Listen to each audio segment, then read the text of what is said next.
আজকে দেখাই দিই আমাদের ফিউচার সিগন্যালগুলো কিভাবে নিতে হবে। এখন 8:59 বাজে একটা ফিউচার সিগন্যাল আছে ইউএসডি পিকেআর 8:59 পুট ডাউন।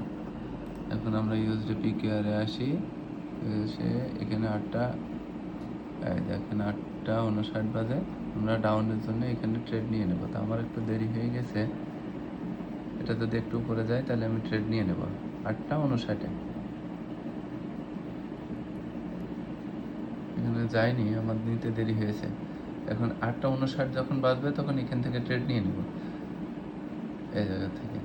এখন হচ্ছে যদি এইটা লস যায় তখন আমরা এমটি ইউজ করবো, মানে ডবল অ্যামাউন্ট। যদি আমরা $10 ট্রেড নিয়ে থাকি বা $1 ট্রেড নিয়ে থাকি, তার পরবর্তী অ্যামাউন্টটা আমরা $2 ট্রেড নেব।